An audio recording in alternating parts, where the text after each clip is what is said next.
Good day, strategy gamers, and welcome back to episode 20 of our Let's Play series of Stalingrad to Berlin. I can't honestly believe that it's already been 20 episodes, which equates to approximately 20 hours. So if you've been watching all the way since the beginning, just want to have a special shout out to you guys. And hope you've been enjoying the videos as much as I have been enjoying this fantastic strategy game. As we look at getting pretty deep into this playlist, expect to see coming to the channel one or two more games as well. I am going to keep them pretty focused around strategy games that aren't necessarily off-the-shelf AAA type things. I myself, I love things like the Paradox games. They're nice to kind of unwind with, but there's plenty of content out there for those games. So we'll keep exploring more niche-esque games in this genre. And really the ultimate one that I think most of you viewers currently will enjoy will be when we eventually move over and do a Let's Play series of War in the Pacific Admirals Edition. I don't think it's coming tomorrow or next week or anything like that, but we will certainly be covering a Let's Play of that fantastic game on the channel. All of those intros aside, marking our 20th episode together, let's get right down to it. We're now at the beginning of turn 11, which, how time flies, is already the end of January 28th of 1943. So it's only a couple more months until we start entering the spring mud season. And it's a good kind of time check for us to consider that our advantages that we've had on the front in terms of numbers and being on the offensive, we will notice that the closer we get to summer, the less and less that holds true, as the Germans will likely be looking to execute some type of summer offensive against us. Do they choose the historically correct Kursk, or do they look elsewhere on the map to try to push through? That is the mystery and the fun of what we have to look forward to. We are, of course, in our air planning phase, and the first thing we always have to do, after losing hundreds and hundreds of airframes to weather in the first couple of turns, we're going to look and see what the weather report has. Now, coming into this, you were probably all a little pessimistic because the forecast showed there was still going to be snow, but let's see what it actually turned out to be. We do see that across our entire front, there is snowfall. Which really is going to hamper our ability to have any type of effective ground support or other air missions. So I really appreciate everyone's patience as we've gone through this. I'm going to again hold off on diving into the exploitation of our air arm, simply because I feel like it's such a waste of the airframes when honestly, I fully expect we're going to need to be at 100% come spring and summer when we do have to think about repelling that German counterattack. And I would love to have stronger reserves in our Air Force than we currently have today. When we look at the forecast, this is the drum roll part for you, the audience, we see that there's still snow. However, there's a lot of like this happening, which, as I mentioned before, this is not my study or my profession. So I'm not sure what all of it means, but I know it's not snow, right? So it looks like Western Europe's getting coated with some heavy rain in January, which obviously is not what Russia gets when there's precipitation in January. So I'm optimistic, though, that these pressure systems, perhaps I shouldn't be, but I'm optimistic that these pressure systems will give us some type of glint of hope that we will have clear skies soon. It seems like specifically in North Africa, this high pressure system seems to be driving some clear weather, which is, of course, what we would like to see. So let's remain optimistic there for the following turns. Now, as we close out of that, I've done what I have been doing in the past, and that is executing the with each army that they're going to rest, that they're not going to fly in poor weather conditions, etc., etc. So we're just going to go ahead and click execute the air directive. We'll let them simulate all of those They're really not simulating anything because there are no sorties. They're just cycling through each day of the week here as they're running them. But I think it's important to realize that even though we have not been running any air directives in a number of turns now, look at the 13th Air Army. Their overall status is at 89%. Right? So it does take a while to really reinforce these units. Now, to be fair, the 13th Air Army we had set at the very, very beginning of the series, if you recall, we had set it to a lower priority because we knew we were not going to be super offensive on the Leningrad front, right? That this was going to stay pretty static, and that is what has happened. So that, I think, though, is an indication of just how much more we need to build up our reserves.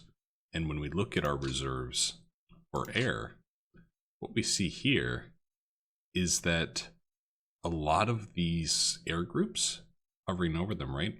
Look at the number of ready airframes that are good to go. 1, 4, 1, right? So there is plenty of opportunity where we need to, especially with fighters and fighter bombers, it appears, where we need to build up reserves. The fact that I have effectively, yeah, I pretty much have a situation where I have almost no reserve air units that are ready to go into the fight if I needed them right now. And I think that says it all. We're actually going to begin with the theater boxes here because I saw that the northern theater box had gone from a green to this yellow, and I want to see what caused that. And it actually looks like their air units caused it to sink below 100%. So we are going to take, I think I saw a couple. Yeah. I think we'll take like these 3 and send them to the northern front just to maintain the commitments that we need in that theater box. So you send you, because you have 18. Okay, there we go. So that then, in theory, should get our northern theater box, right back to our commitments. And if you remember, we had set most of these up to be a little higher than the commitment required. One, so that way every turn we're not sending 1 unit, 1 unit, 1 unit. And also to try to see if we can't trigger any events by having these theater boxes at a higher strength than would otherwise be required. Yeah, so here we're at 114 in the Far East as well. So I'm pretty happy with how that's going. And we haven't really, in the last 2 turns, we have in 2 separate instances actually called up units from our reserves to help. And we called up some reserves to help push through, if you recall, in this pocket as we push towards Riga. And we've also called them up. We called up 7 infantry divisions to help encircle Orel, right? So we have been using some of our reserve units because we haven't been having to send them off to those other theater boxes. But now let's dive into the first half of our ground movement phase of turn 11. Let's start, as we do, with a recap of what battles occurred in the last turn. And we have that info screen up, but I am not seeing the icons because I know they did attack. Wow, they did not attack at all up north by Leningrad. I thought they had. I was so convinced that I thought we were experiencing some type of visual bug with the game. So they had no actions up north towards Leningrad. Instead, they pushed back here closer to the Smolensk pocket and down here by Smolensk proper, it seems. Very well. Well, in that case, we're just going to go back and focus on what we want to do around Leningrad. It continues to be the situation that along the front line, they are very dug in, and if we look at fortification levels, it's for these 2 3s at least. Here it's a 2. Right, so it's going to be tough to break out into any of these pockets. That's not where we have much hope of doing much in terms of being on the offensive. Here we have this hex that, if you remember, we've kind of been pushed in, pushed out. I think we took it last turn and then we actually retreated out of there because we just wanted to have it be an enemy hex for the German player, so as they cannot move into it and execute some type of counterattack where they're, let's just say they moved in forces to this hex and then they attacked this with all 3 hexes, right, to add strength to their attack. So this is kind of the defensive position that we find ourselves in. It also means that when we get this rail line repair, I'm going to take off the chips here, that we can actually have rail move through here, because freight won't move along a hex that has a neighboring enemy hex. So we have to start thinking too about what we're going to do with this hex, because otherwise there won't actually be a freight line all the way to Leningrad. And that's why all of these hexes are all color-coded as yellow, right? The rails are in fine condition. If we had a connection, they would then be transporting goods. But at the moment, we do not have a connection. I'm going to turn off that back off. And we see that we have a railroad construction brigade actively working on repairing these. So that's good news. Given all of that, I mean, we really have pushed some of these units. And I'm wondering, like, let's just take the 10th here, for example. This seems to be like one of the worst off divisions, and they're not as bad as in my head I thought they would be. So they're really usually high 80s or low 90s in terms of TOE. So I guess that's actually pretty good.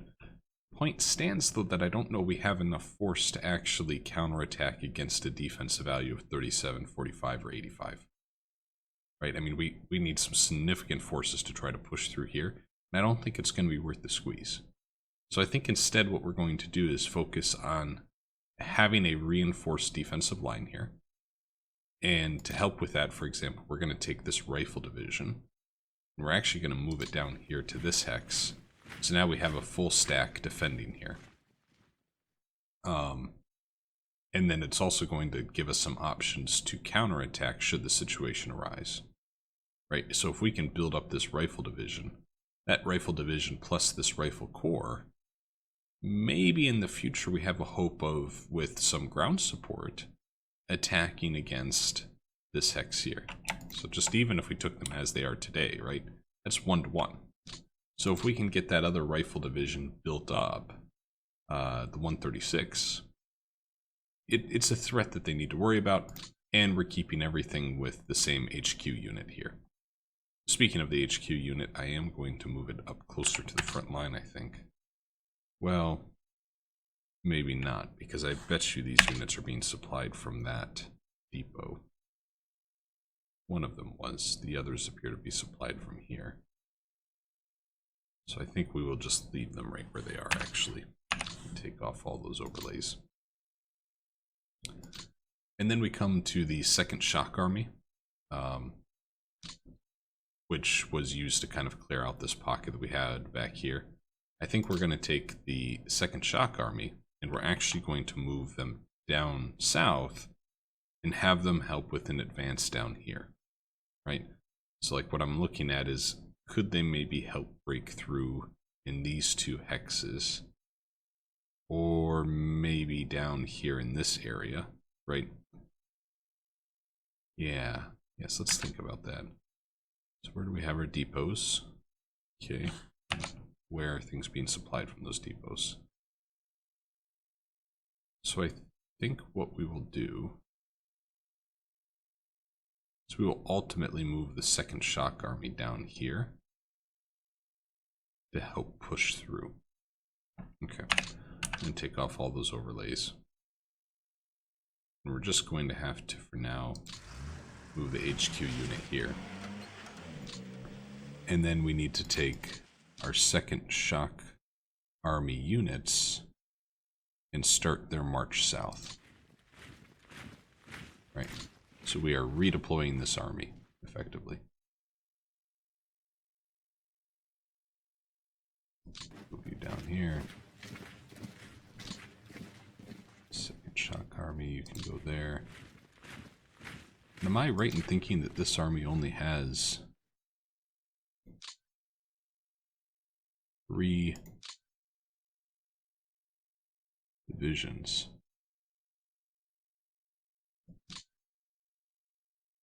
Okay.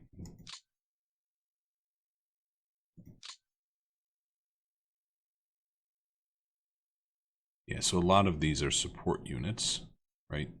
That's what that green indication is. Yeah, so it is just these 3 rifle divisions is all that they have. So I think what we might actually do is we will take a look at our reserve theater box, and we will call in, I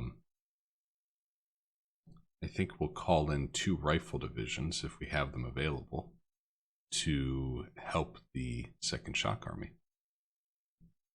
So let's see what we can take here. The 13th and the 379th Rifle Division appear to be in good order. Morale's at 50. Do we have anything higher than that? I don't know that we will. I don't think we will.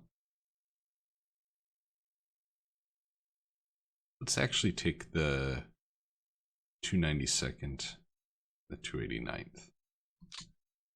So we're going to move these to the map. Move them to the map. Okay, and then next turn, we will then transport them over here to this front, and then that army will find itself with 5 infantry divisions. Now we look at the 128th Rifle Division. This is part of the 8th Army, and we're going to move it up to reinforce where we had just taken one of the 2nd Shock Army units away.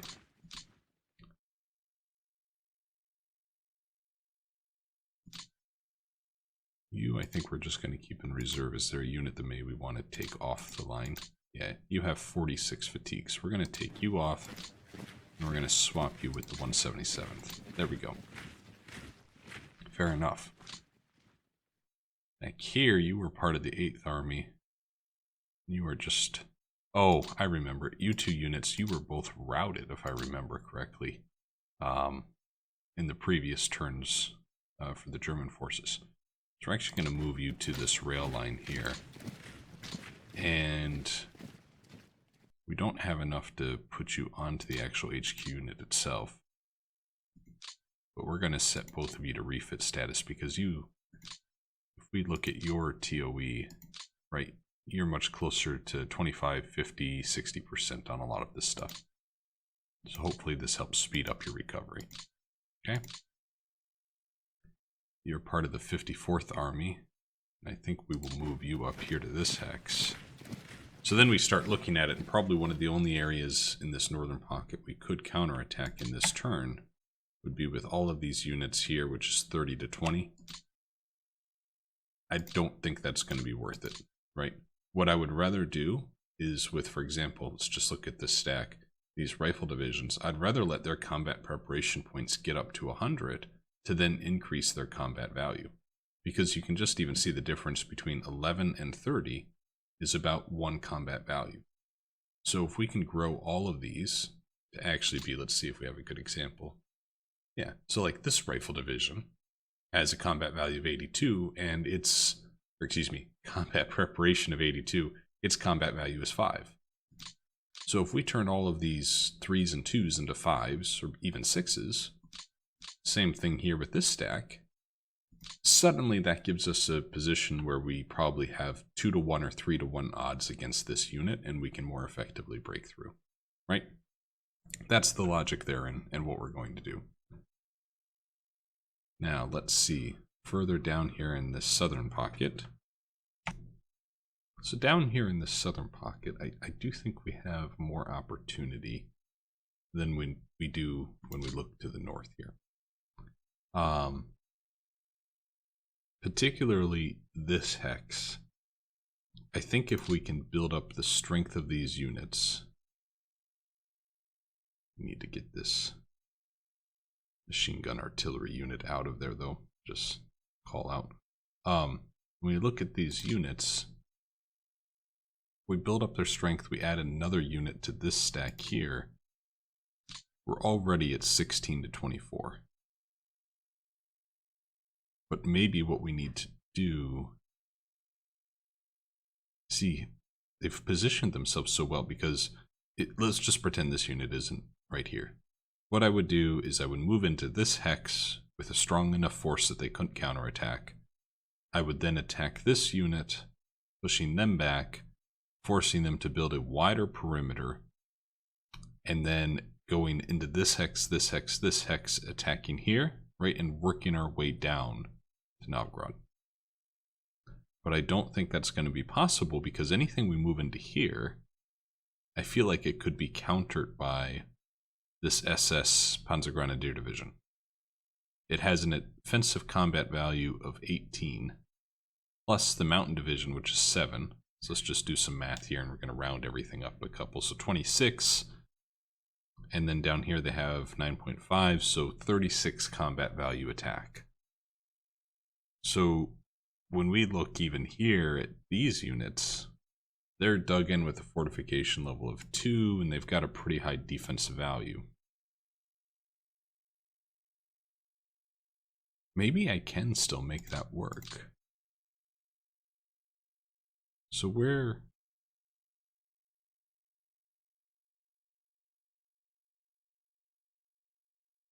Hey, you know, I'm going to give this a try, actually.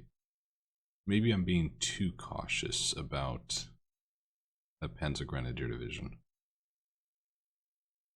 So here we have defensive values of 21 and 37 for these two units, but yeah, so if we move you up, now it's only 4.5. So it's because we left the position that it reduced. Right, and there's no fortification level there. So we're actually just going to move back. Okay. Feels a little wasted, right? But I wanted to see what that math came out to be when we advanced into that hex for the defensive value of the unit. And I just don't think it's going to be worth it. So then another option we have is right here. This one only has 21 defensive value. It's kind of the same story, is that we wouldn't be able to advance in. So the crux of all of our issues comes down to this one Totenkopf-SS Panzergrenadier Division. And there is some historical accuracy to this, where there were specific elite divisions, right, that when they were at full strength, they were sent to the west to rest and to recoup, and then they came back, and they were just this dominating force on the front line, helping tired and weary allies hold the front. And normally the way around it is literally to just bypass the unit, right? To prey on the weaker units that it's trying to help protect the front line with. But I don't see an opportunity here right now. So I think we're going to wait for the second shock army to come down. And then we're also going to wait for the two divisions from reserve that we're bringing to be attached to the second shock army. And then once we have that down here, maybe we can take another look at it. Because the other possibility that we're faced with is that if we can have success in this pocket, right? Remember, one of our original plans is if we can push through in this pocket, that then could force these units to have to respond and defend their flank, right? So I still think that there's a very good hope and chance of that. So let's now start looking at how we can maybe push through, because their defensive value is only 10, and I think we might now have worked ourselves up enough to be able to do something there. So here, for example, we have combat value of 6 and 5 in those two units. I think it probably would make sense, and here we have 4, 3, 3, so the HQs. So I think like we're going to take the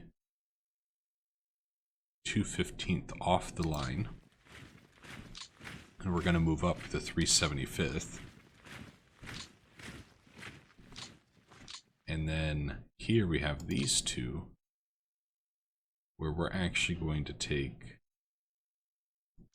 let's see, I think we'll take the 359th off the front line. And then we will also take 28th Guards off the line. And we're just going to then move each of these up. Okay. Do we have something here that's 4? 6. Yes, I want to take the 2nd Guards up. So we're going to move you back. 22nd Guards, excuse me. Move you up. Right? This classic shuffle that we've gotten so used to doing here. Alright. So now we've got 16 and 9, giving us 25 against their 10. It's looking better. Is there anything more we can do? We have a unit that's only 2 there.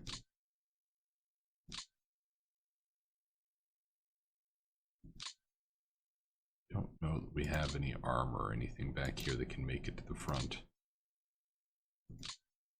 Okay, so let's also take a look at the 30th Army. What can we attach in terms of support units to the 30th Army here?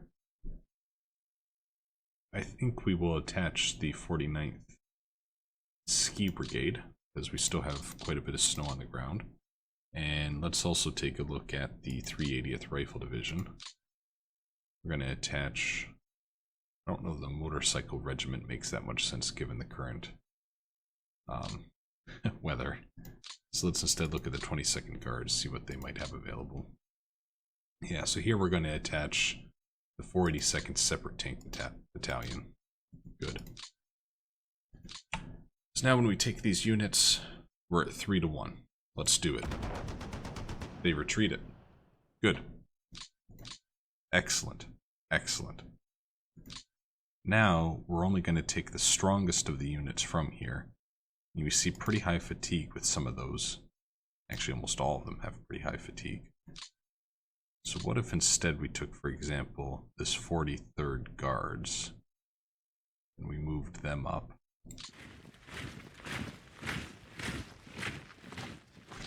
And then, perhaps I was too quick to have assigned some of these units here. I think we can also take the 380th Rifle. Oh, I need to change you off refit.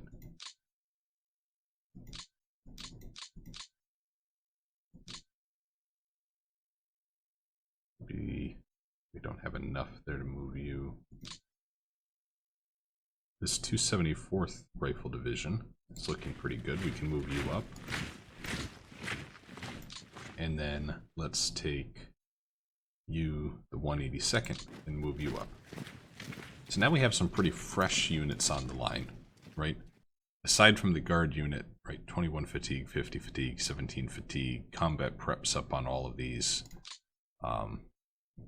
The defensive value of this stack is going to be about 8. That is not as high as I would like it. So I think what we need to do then is make sure we apply pressure somewhere else on the front, and where I'm looking is right here. And I want to see if maybe we can't have some luck here. What do we have? So this is actually part of the 31st Army. So I think we can move you up. So the question is, if we take you, the 282nd, I might be getting a little distracted when really I should just move you up and hold you for a turn. I think that's really probably the best play there. Same thing with you. Okay. So yeah, let's see if we took all of these units and attacked. That is 3-1. Let's do it. They retreated. Right. So now they have 2 holes in their line that they have to think about.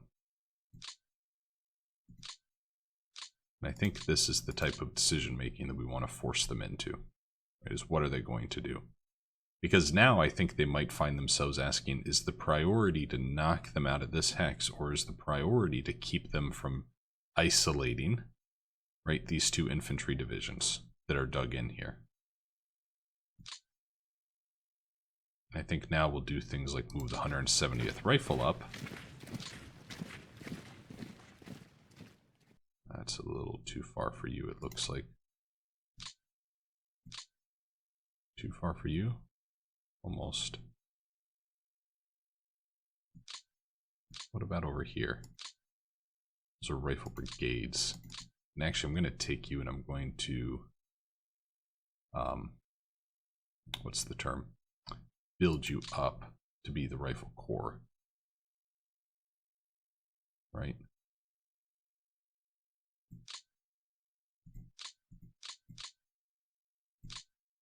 I need to just keep you there, sorry. That's really going to exhaust them moving up there. But it does, is the proverbial throw 13,000 men at the problem type of situation. So maybe it is the right call. Can we do anything with shuffling units up here?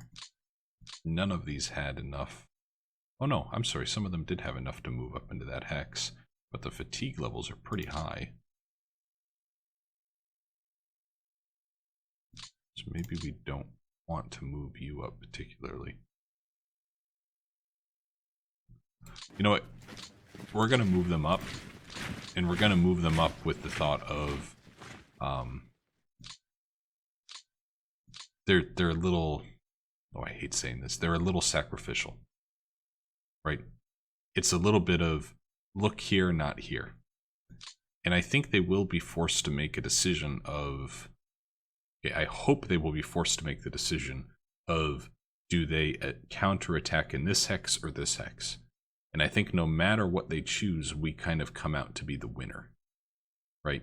Because if they do push us back here, at the very least, then they probably won't have enough force to push us back in this hex. So that's the approach I'm taking with this. We have enough defensive value along this line, I feel. Okay, good. But now we can start thinking about here. We had some armies, right? That, like the first shock army that encircled these units. I think we're going to start moving them down south along the line to try to get them in a position of spearheading our advance towards Riga. Not spearheading. They probably won't be part of the spearhead, but I think you get my point of we're going to throw additional armies at the problem of assaulting Riga. So we're going to take the first shock army and move them down to help with that. And I could have just selected the entire stack. Yeah, there you go. So move these down.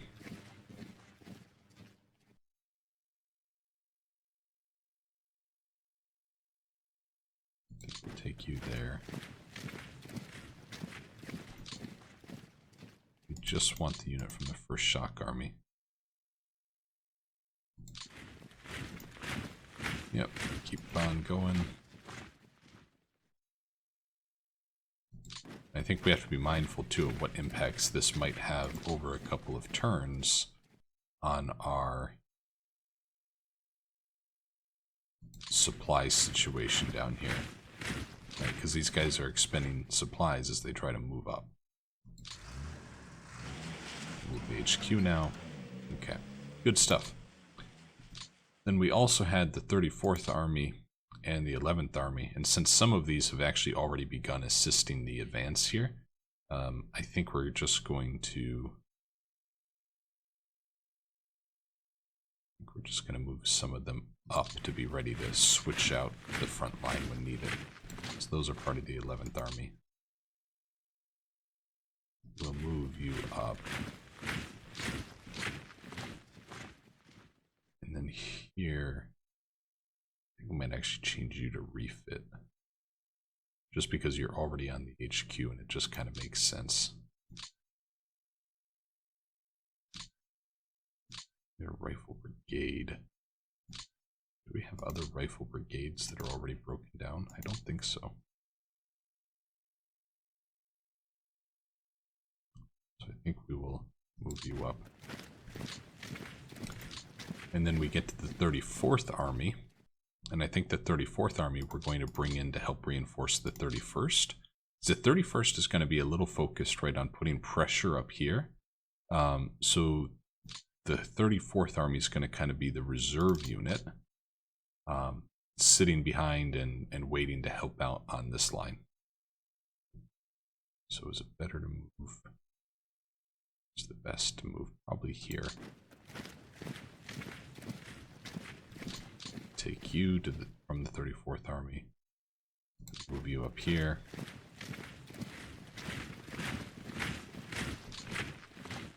The HQ unit we want to put it right there. There's just no depot, so it's not going to matter too much. We're just going to move you up.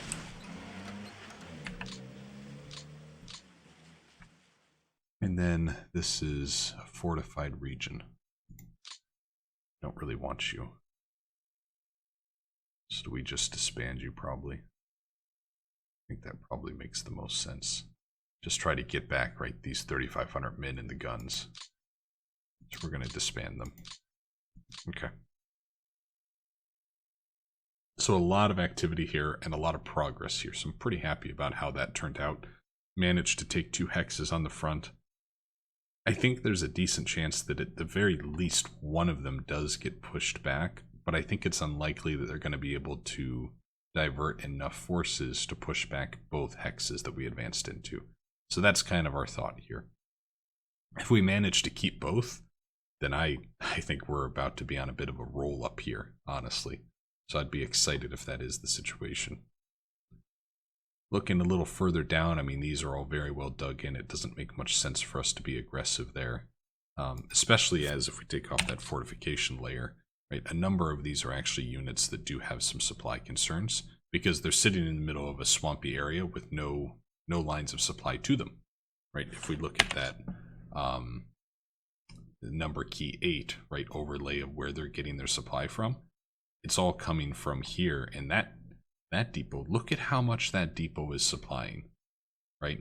And then the others are coming from up here. So these are 2 very stressed depots, and it's something we should be aware of. And also remember that how this is all simulated is trucks driving across these swamps and heavy woods to get to that depot and then drive back. So if we look at 1, 2, 3, 4, 5, 6, 7, so just this one unit, both ways it's 140 miles they have to drive for 1 truck worth of supplies through swamps and heavy woods. I can't stress that enough, really. In the middle of winter with a month straight of snow and blizzard. I feel like I've just gotten on a bit of a doom and gloom thing there. All of that aside, we actually have a situation here, though, with the 39th Army and the 3rd Shock Army, where we might be able to really start pushing. The question is, what line of advance do we want to take, right? What is most important? And well, I think it would be very easy for us to get distracted by putting a lot of resources into attacking these 2 units. And we might, well, okay, so let me look at something here. So let's take this chips off. Yes, I just changed my mind a little. I think what we will do, actually, is we will take, let's add structure to this and try to split it up. The 39th Army is going to advance north along this rail line. And the reason for that is I want to have this contiguous rail line going through these towns, Veliky, Luki, right, all the way up north. Because then if we can plop a depot here, that then is a much shorter supply run to these units. And I think there'll be a natural retreat as well as these guys try to form a new defensive line. But if we can get these rail lines repaired and have access to that, I think that'll be the best course. So the 39th Army is going to be tasked with moving north to take Ashevo. Okay? The 3rd Shock Army is going to be focused on taking Idritsa. And when we look at this, this goes back to our conversation of how do we get to Riga? I think it's via this rail line, right? What I want to do is this rail line that's going right here, all the way to Riga, that's what I want to advance on. And I want to make it all the way to Riga, thus cutting off this entire northern peninsula, right? That would be a huge victory. it will take many turns to do this. I say this like it's such a simple thing, but we're probably talking 20 to 40 episodes until we manage to accomplish that. But when we scroll out and look at the map in a whole, this follows one of the strategic objectives we had set, right? And if we accomplish it, this entire sector of the front is encircled. All of this. All of these victory points, all of it becomes encircled and cut off from supply. And I cannot stress the importance of that. And then it sets us up for probably 1944, maybe very late 1943, a push down to Königsberg and East Prussia, following a bit of that historical advance, right? Also add to the fact that if we can cut them off, it severely frees up all of these armies then to have more concentrated pushes south instead of maintaining this border. So I'm optimistic and feeling like we have a plan, and I think that plan will work. So the 3rd Shock Army's objective is just to try to get to Adritsa, and then after that we'll set a goal to try to get to Rizikny, right? And then from there we'll set more targets, right? But I think we just want to follow this rail line because it is such a perfect east-west rail line for us. All right, enough talk, time to blow stuff up. Considering that, let's take this stack of units right here. Yep, and I don't see anything that really alarms me on fatigue or something like that. And we're going to go ahead and we're going to push through here. And we also captured that depot, which I think is wonderful news for us. So if we go N, trying to remember. Yeah, N does show us what's there, but I don't see that it tells us what freight we captured, which is fine. That's fine. Now we're going to take these units. Oh, they actually don't have enough to push through there. Okay. Well, that's okay. Because what we also want to do is we want to take these units from the 3rd Shock Army, and I actually want them to move south here, right? Because here's where we need to kind of separate the 39th and the 3rd Shock Army. And I think we might take...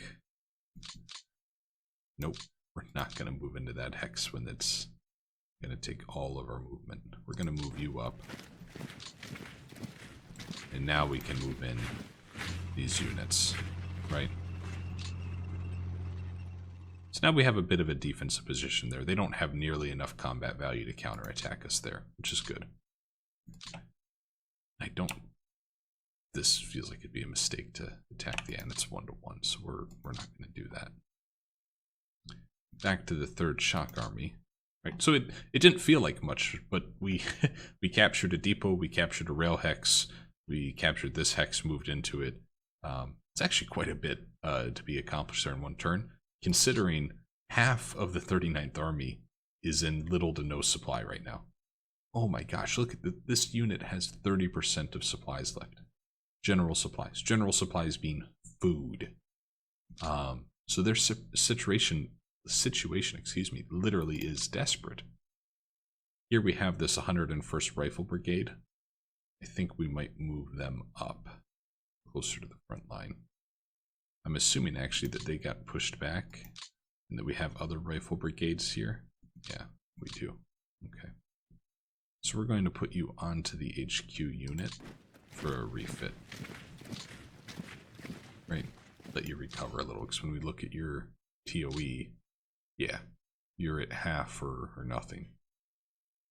No AA machine guns, which doesn't bother me too much considering we're in this never-ending winter of snowfall. Yeah, not bitter about it at all. Not bitter about it at all. Here we have a unit from the 3rd Shock Army as well. I think it probably makes sense to move them down to help. Right, and then we don't forget about the unit, keep moving them north, they get separated, all of these things we can just try to avoid. I'm going to move up the HQ just here to this hex, I think. And then we look at where else can we push. And I'm not opposed to the 3rd Shock Army helping the 5th Army kind of swing swing left here, because it does seem like there's an opening with this hex. Right here with defensive value of 1417. What I think we might do is take these 3rd Shock Army units. I think we might move them up to the front here. Yeah, there we go. And then these 2 units, yeah, we're actually going to take this stack. Going to move them here. Then this rifle division can come down. Maybe that rifle division goes here, actually. I think that's a better use for it. Wait, you actually look like you're hurting. No, maybe you're not. So ammos and supplies are pretty low. But for a rifle division, you only have 5,000 men. Yeah, your TOE actually is pretty bad. Yeah, so we only have 36% of our men there. So I'm actually going to move you back to the HQ, and I'm going to set you on refit. You're really kind of the same situation, so I'm going to do the same with you. We're going to have both those units refitting.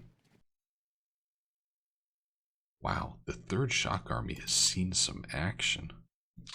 I wonder if we look at the 3rd Shock Army, if it tells us total wins and losses. Yeah, 13 wins, 7 losses. So think about that. That's a total of 20 engagements, right? Won 13 times, lost 7 times. Think about what I began the episode with. We're on episode 20. So the 3rd Shock Army has seen action pretty much once for every episode that we've done. And considering we split each turn up into 2 episodes for the northern and the southern fronts, it actually means each episode they probably saw action twice. These guys are heroes. My goodness. Now I'm a little worried that I'm using them to do this push. Which is a great segue, because I had almost forgotten that if you recall from 3-4 episodes ago, we have this tank army that we can use. And remember, we had started moving them north, right, to try to help with the Lake Ilmen pocket, but then we remember, no, that's wrong, First Contact Gamer. We need to go south and help the 3rd Shock Army, our beleaguered heroes. So what we're going to do is move these guys all down here to Riga, where there also happens to be a supply depot, because it looks like they were getting themselves into a bit of a supply crunch. And then hopefully that makes it much easier then for them to be resupplied. And I think I realize a problem that I have here. They are attached to Stavka. I didn't think about that. We need to attach them to an army.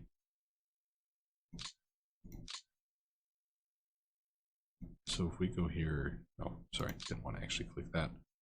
We go here, this tank core, HHQ.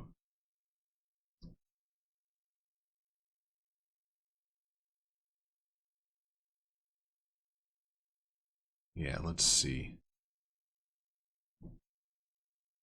What are you? Who can we attach you to? Do we just attach you to the 3rd Shock Army for now, maybe? Does that maybe make sense? What are you capable of handling? Where can I see your limits in terms of units? Maybe I can see them here in the commander's report. It's all distance to headquarters.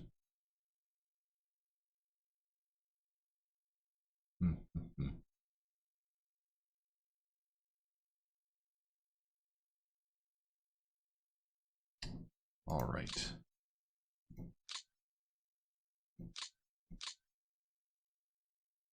Well, I think considering the fact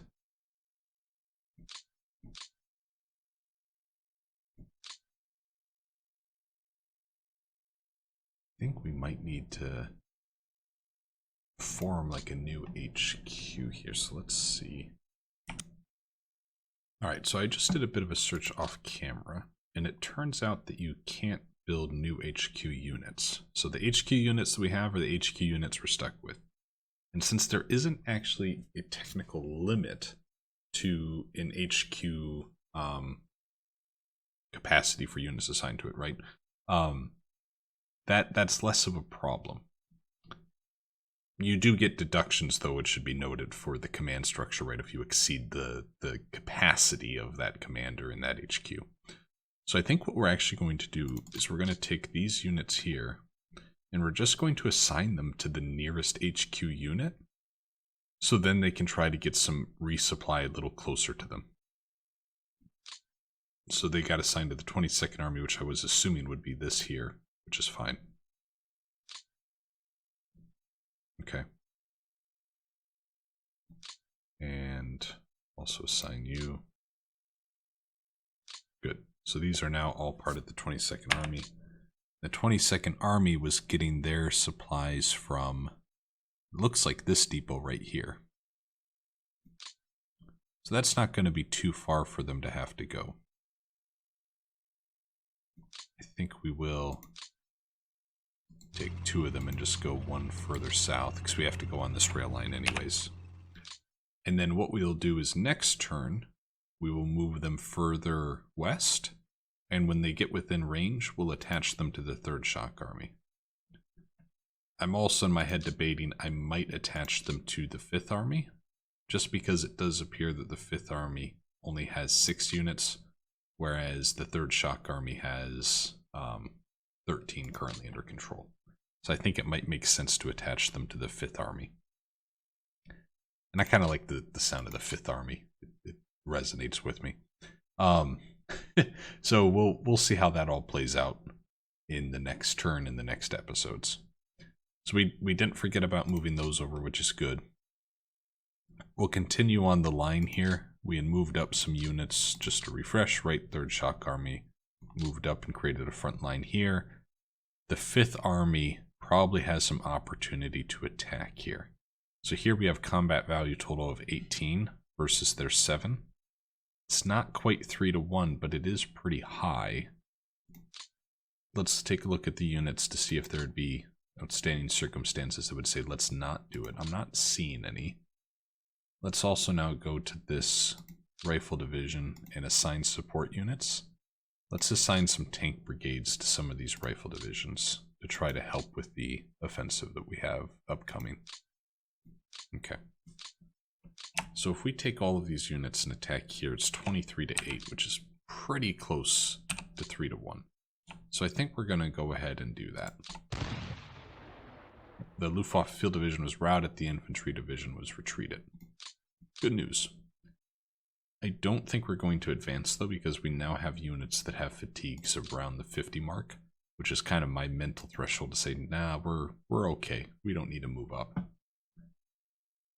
These units parted the 4th Shock Army, though, in a twist that has not yet been seen, I think, in this entire scenario. We are going to move up elements of the 4th Shock Army out of their defensive line to be ready to help with the attack on this unit in the next turn.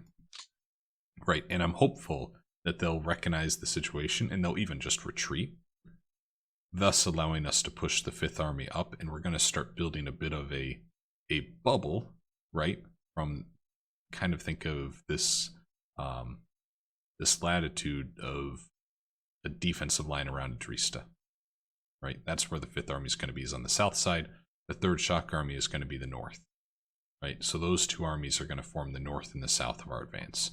Now, make no mistake about it, when they get to Dresda, excuse me, the 3rd Shock Army and the 5th Army, they're going to need reinforcements, right? Because that will really be, we will be stretched with about 2 units per hex holding that line, if that. So if we want to continue on to Rzenkny, then I think we'll need to bring in an additional 2 to 3 armies to continue that advance, right? Because we have to hold that line as we push forward. That is critically important. But I think we're going to have some help there, right? Because we've got the 1st Shock Army moving south here. So they're going to be kind of ready and waiting in the wings. We have reinforcements coming for the 5th Army. Things are looking good. Things are looking very good. We're going to go just a little further. We're going to play around in the Smolensk area, and then we'll probably draw the episode to a close. It actually looks like they have withdrawn some forces on this northern defensive line of Smolensk, which I find very intriguing. Because if we did actually put a concentration of some forces here, we'd be able to push through, and that would really threaten Smolensk. Of course, Smolensk is guarded geographically from the east by these swamps, so no matter what, we're going to have some tough going to get there. But we have such an incredible concentration of forces here, I'm confident of some of the results we can achieve. We had some units up here that have been in reserve, right? So like now we have the 234th that has no fatigue and 100 combat prep. What we're then going to do is we're going to take the 134th. Yeah, we'll take the 134th off the line because it has 53 fatigue. And we're going to move up the 234th. We're also going to take the 1st Mechanized, and we're going to move them up to the front line. And I think we will take... See, this is interesting. I think we might... This Mechanized... Okay, we're going to move you over. We're going to take the 6 Stalin Volunteers. We're going to move them up to this hex. Here... We have a similar situation, right, where we had pulled back this Mechanized, but it looks like it's still kind of recouping a little. We take these units, we're at 20 to 15, but that's without the Stalin Volunteers. So I think we're going to wait and be ready to next turn try to break through in this hex, then hopefully putting pressure on these guys to also fall back then, once we've done that. Looking at more opportunities to rest and rotate. I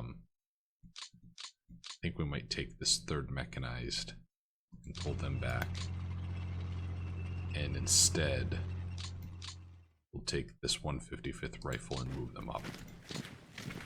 Okay, that's good stuff. That's all good stuff. Here we have offensive combat value of 26, and across our front line is this that has 10. That seems to make a lot of sense, doesn't it? So what if we just take all of these and attack? That's 3 to 1. Are at 45 with these 2 units. I think we're going to wait. I wonder if we move these units up, how much sense that makes.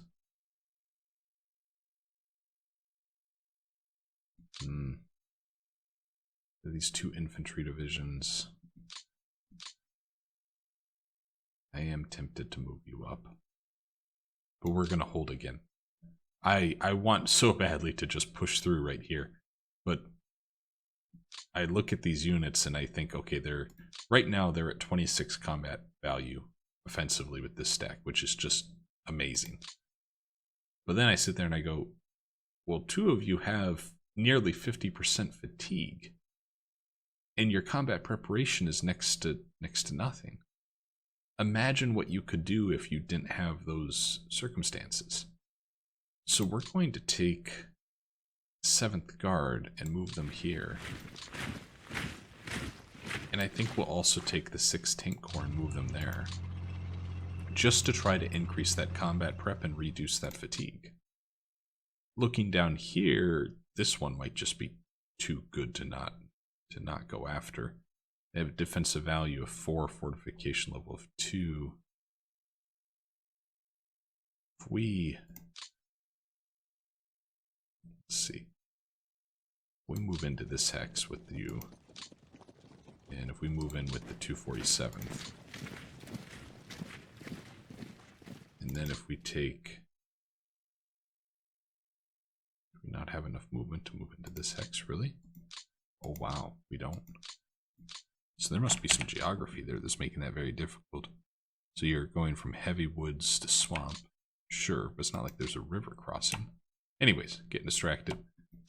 if we take all of these units and attack, that's 26-4. Let's do it. And they retreated. Good. 3-1 losses on men for them, so that was a good outcome, I feel. This also puts us in a good position now for the follow-up turn, right, where we can probably push back against this unit a little bit more easily. And I think we're going to take the 29th Guard. We might actually move you up as I look at all of this. Yeah, we're going to take the 29th Guard. We're going to move them up. And then we're going to reinforce them with this Rifle Brigade, perhaps. Yep, with the Rifle Brigade. Okay, that helps a little. And let's take this Rifle Division and move you up. There we go.